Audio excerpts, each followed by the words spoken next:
سبيل الدموع سبيل مريح تنهدى يا صاحي كي تستريح وبث Magnet rezeki satu sama terhubung. Kemudian yang berikutnya adalah keluarganya. Oke, keluarganya juga mesti dibekali dengan pemahaman-pemahaman terbaik. Yang berikutnya adalah lingkungan. Ya, bagaimana penyikapan terhadap lingkungan. Oke, nah ini yang akan kita lepaskan, mindset atau mental yang tidak tepat, dalam memandang, sorry ya saya tulisannya nih, memandang IBK. Selama ini ada perasaan minder, ya kan, apalagi putus asa, apalagi ya, bahkan ini ada ya yang menyalahkan Allah, ya, apalagi ya, minder, putus asa, menyalahkan Allah, ya, menyerah dengan potensi diri, ya, terus kemudian juga ya akhirnya takut menghadapi masa depan. Ini adalah perisai-perisai ya yang membuat akhirnya potensi yang ada di dalam diri ya, yang tadinya Allah Subhanahu wa taala siapkan dengan begitu dahsyat, semua terkubur jadinya, ya, terkubur.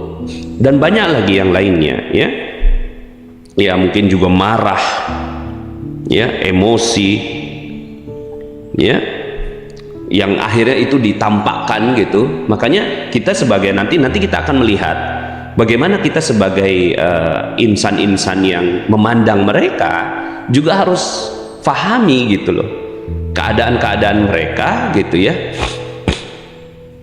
ya.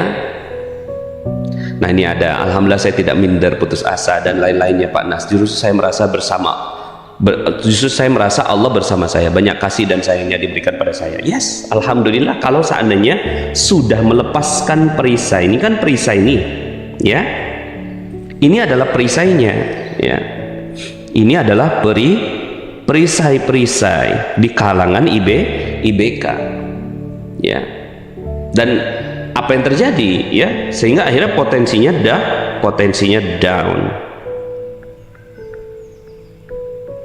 Nah teman-teman semuanya, kenapa saya buat daftar seperti ini ya, karena bisa jadi ketika kita sendiri memandang ya, kita sendiri memandang teman-teman IBK itu dalam posisi yang kenapa sih kok dia marahan terus, kok dia emosi banget sih gitu. Ya nauin aja dong, kitanya yang harus nauin, kita yang harus memahami, kita harus maklum gitu ya dengan kondisi mereka. Maka yang harus dilakukan adalah bagaimana perisai-perisai ini bisa buka perisainya, ya.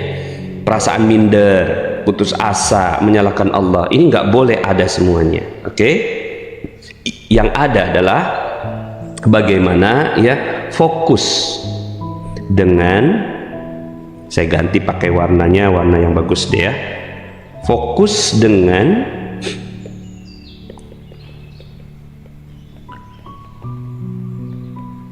kemampuan istimewa yang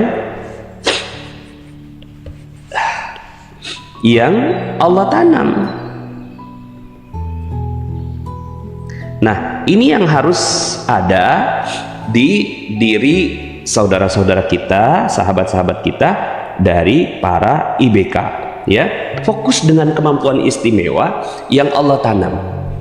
Cari, ya, cari saya kira-kira apa ya gitu, cari, ya, kira-kira saya apa ya, harus dicari. Juga minta kepada Allah,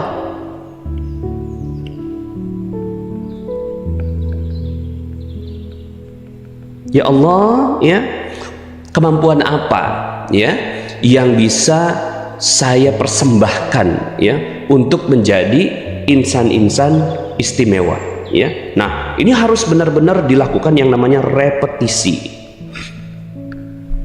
Repetisi. Saya pun ya sebenarnya bukan cuma sekedar saudara-saudara kita IBK ya, tapi kadang-kadang manusia juga begitu ya. Dia mindernya juga ada, putus asanya juga ada, dan seterusnya ya. Sebenarnya bukan hanya ini domain para IBK, tapi juga kita rata-rata juga punya hal-hal seperti ini. Maka harus dilakukan yang namanya apa? Repetisi ya, untuk ya repetisi ya. Jadi kalau tiap bangun pagi ya, tiap bangun pagi itu harus sampaikan gitu ya, saya adalah muslim berprestasi kebanggaan Allah, saya adalah muslim berprestasi kebanggaan Allah, saya adalah muslim berprestasi kebanggaan Allah, saya adalah muslim berprestasi kebanggaan Allah, saya adalah muslim berprestasi kebanggaan Allah, saya adalah. Jadi ada yang namanya repetisi ya, pengulangan tekad yang baik bagi diri kita tiap bangun pagi itu. Saya adalah manusia insan berprestasi kebanggaan Allah, saya adalah manusia berprestasi kebanggaan Allah, terus begitu ya, sehingga akhirnya apa yang terjadi nanti akan muncul ya, akan muncul, Allah akan pilihkan ya hal-hal positif yang akan Allah titip kepada saudara-saudara kita dari IBK ya. So fokuslah dengan kemampuan istimewa, cari, minta kepada Allah, dan lakukan repetisi ya, nilai-nilai yang baik ya. Jadi repetisi, nilai-nilai yang baik itu direpetisi, diulang-ulang ya, ulang-ulang. Oke? Nah, ini IBK. Nah, so teman-teman semuanya, ini adalah perisai yang dibuka ya, sehingga akhirnya fokus dengan kemampuan istimewa. Nah, sekarang keluarga. Apa saja yang ada di sisi keluarga? Malu, ya kan? Malu saya punya adik kayak begini gitu kan, putus asa, suuzon pada IBK, tidak perhatian ya, kemudian tidak apa lagi, tidak sabar menghadapi mereka. Oke, ini di sisi keluarga ya, di sisi keluarga akhirnya kita nggak sabaran gitu kan, terus kemudian ya udah suuzon pada IBK, suuzon pada Allah lagi gitu kan, menyalahkan Allah juga gitu kan, seperti itu ya. Apalagi kira-kira yang apa namanya, yang mungkin terjadi pada keluarga ya, kebanyakannya seperti ini, tidak sabar. Terus kemudian ya, ini kan biasanya begini ya, Allah Subhanahu wa Ta'ala tuh uji dengan biaya, ujian biaya ya.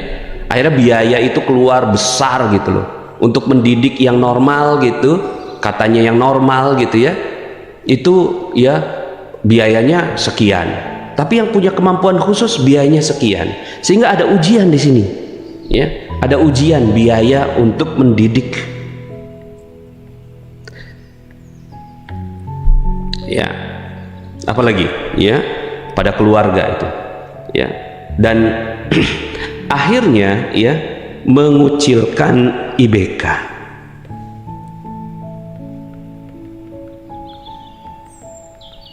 Mengucilkan IBK, kemudian tidak membantunya untuk membesarkan hatinya IBK, dan lain-lain. Banyak sekali ujian-ujian pada keluarga ya, dan ya waktu itu ada ya, siapa ya, Thomas Alva Edison ya, seingat saya gitu ya. Thomas Alva Edison itu dia juga kan di drop out ya dari sekolah ya, di drop out, terus kemudian ibunya tuh dikirimi surat bahwa kami dari sekolah itu tidak mampu mendidik ini anak gitu ya. Terus itu surat ya disimpan sama ibunya dan nggak dikasih tahu ke si Thomas Alva Edison ini ya. Seingat saya namanya Thomas Alva Edison atau siapalah, mirip-mirip kisahnya. Kemudian setelah beliau sukses gitu ya, menemukan apalah segala macamnya, General Electric ya, seingat saya kemudian dia buka-buka gitu ya, buka-buka apa, buka-buka dokumen keluarga, surat-surat, dan ditemukan surat itu bahwa kata ibunya pada saat itu adalah, kenapa kok saya nggak sekolah gitu? Karena gitu, kamu sudah lebih pintar daripada mereka gitu, ya. Jadi membesarkan hati gitu. Kamu tuh sudah lebih hebat daripada si anak teman-teman kamu. Kata guru tuh kamu udah hebat gitu. Jadi kamu udah nggak perlu sekolah lagi gitu. Kamu sekolahnya sama ibu ya gitu kan? Karena kamu adalah orang yang hebat. Itu luar biasa sekali dukungan dari keluarga. Maka yuk sama-sama ya, perisai ini kita ganti ya. Ini kan semua adalah perisai-perisai yang ada dalam diri keluarga. Ganti semuanya, oke? Dengan apa ya? Yuk sama-sama ya, kita beramal soleh ya, beramal soleh ya, dengan IBK, berfastabikul ya, beramal soleh dengan IBK ini ya. Kemudian ya, seluruh biaya untuk IBK ini ya, yakini sebagai sedekah terbaik, melebihi sedekah kepada apapun. Nih, saya ganti warnanya ya dengan warna ini ya. Seluruh biaya untuk IBK yakini sebagai sedekah terbaik. Anda mau kasih anak yatim, kasih siapa? Pesantren, kasih masjid, kasih enggak, ini lebih mulia ya. Percaya saya, sedekah kepada mereka itu adalah sedekah terbaik ya. Mungkin Anda akhirnya memang ya dikasih amal soleh oleh Allah Subhanahu wa Ta'ala untuk mendidik anak-anak seperti ini ya, dan akhirnya ya yang lainnya silahkan bangun masjid, silahkan kasih anak yatim, silahkan gitu ya, kasih fakir miskin, tapi Anda sudah punya sedekah yang lebih baik. Misalnya contohnya bisa begini, banyak orang yang nggak pas banget gitu terhadap sedekah itu ya. Kata Rasulullah Shallallahu Alaihi Wasallam, 1 dinar atau 1 dirham yang engkau berikan gitu ya, 1 dirham yang engkau berikan kepada istrimu, ini kepada suami ya, suami kepada istri, itu lebih baik daripada 1 dirham yang diberikan kepada anak yatim. Iya kan? Jadi banyak orang yang akhirnya ngasih anak yatim tapi istrinya gitu kan, sendalnya bolong-bolong misalnya gitu ya, sendalnya bolong-bolong, itu nggak boleh itu ya, zalim namanya. Kasih anak yatim tapi istri nggak dikasih, nggak boleh ya. Nah, apa yang harus dilakukan gitu ya? Kasih istri dulu baru anak yatim. Nah, istri itu kewajiban ya, sedekahnya segini gitu. Anak berkemampuan khusus sedekahnya segini. Jadi subhanallah. Maka yuk sama-sama ya. Berikutnya adalah ya, tentunya sabar dan melipatkan, gandakan kesabaran. Isbiru wasabiru warabitu, ini berlaku untuk ya kita melayani anak-anak mulia ini. Sabar, lipat gandakan kesabaran, sabar lagi begitu ya, seperti itu. Dan semua upaya fastabikul khairat, kita berlomba-lomba dalam kebaikan untuk memuliakan mereka. Bismillah ya, insya Allah saya doakan ya semua keluarga-keluarga yang memiliki anak-anak IBK semoga dimuliakan oleh Allah Subhanahu wa Ta'ala. Nah, sekarang berikutnya adalah ya, sebelum ayat-ayat Allah, kita ke lingkungan dulu. Ya. Lingkungan. Nah, ini ujian yang terbesar. Lingkungan. Apa perisai-perisai yang ada di lingkungan? Ya. Merendahkan, bullying ya, kemudian ya, merendahkan, bullying, kemudian juga tidak peduli. Ya, jangankan kita ya, Rasulullah Shallallahu Alaihi Wasallam saja itu pernah ditegur oleh Allah Subhanahu Wa Taala dalam surat Abasa wa Tawalla. Ya, Masya Allah ya. Bismillahirrahmanirrahim.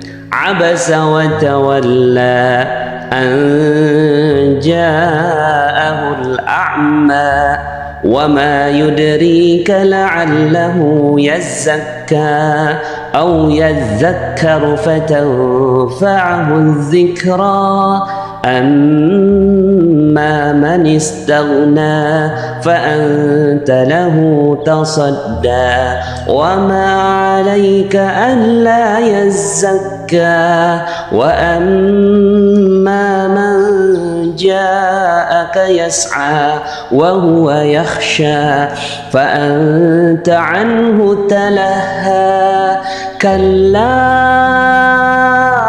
innaha tadhkirah faman syaa'a dzakara fi suhufin mukarramah marfu'atin mutahharah bi aidi safarah kiramin bararah kutilal insanu ma akfarah.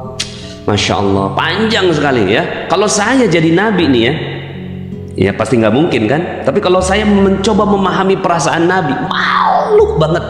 Ditegur sama Allah nih, ditegur sama Allah. Dia Muhammad bermuka masam dan berpaling kepada siapa? Kepada seorang IBK. Siapa itu IBK-nya? Yaitu ya Ibnu Ummi Maktum ya, seingat saya, karena telah datang seorang buta kepadanya. Jadi jangankan kita, nabi aja ujiannya ya sampai diabadikan oleh Allah Subhanahu wa Ta'ala. Tahukah kamu, barangkali yang ingin membersihkan dirinya dari dosa atau dia ingin mendapatkan pengajaran lalu pengajaran itu memberi manfaat kepadanya. Adapun orang yang merasa dirinya serba cukup, maksudnya serba cukup tuh, jadi nabi itu lagi ngelayanin ya orang-orang kafir Quraisy yang lagi mau didakwahi sama nabi, gitu. Tahu-tahu ini ya Ibnu Ummi Maktum tuh datang gitu, pengen minta pengajaran Islam gitu kan. Ya, adapun orang yang merasa dirinya serba cukup, kamu ngelayaninnya, padahal tidak ada celaan atasmu kalau dia tidak membersihkan diri. Jadi kalau dia nggak beriman gitu ya udah gitu. Tapi ini nih yang paling penting tuh ini gitu loh. Masya Allah ya, Allah Subhanahu wa Ta'ala memuliakan IBK di dalam surat Abasa ini. Jadi bagi teman-teman semuanya yang ngelihat IBK gitu ya, insan berkemampuan khusus, hati-hati. Ini teguran bukan buat nabi saja, tapi teguran buat kita semua, teguran buat kita gitu loh ya. Jadi nabi aja ditegur, nah nabi aja tuh geser, nabi aja tuh tergelincir gitu untuk urusan ini. Jangan-jangan nih utang kita kagak lunas, utang kita kagak kebayar, proyek kita nggak datang-datang gitu ya, kemudian kita juga nggak sembuh-sembuh, bisa jadi gitu ya, rezeki kita nggak nambah-nambah, bisa jadi loh kita pernah micingkan mata kepada seorang IBK. Ayo, pernah nggak begitu ya? Misalnya di pinggir jalan ada orang yang minta-minta gitu kan, matanya memang buta, terus kemudian kita bilang ih itu kan pura-pura gitu. Pernah nggak kayak gitu?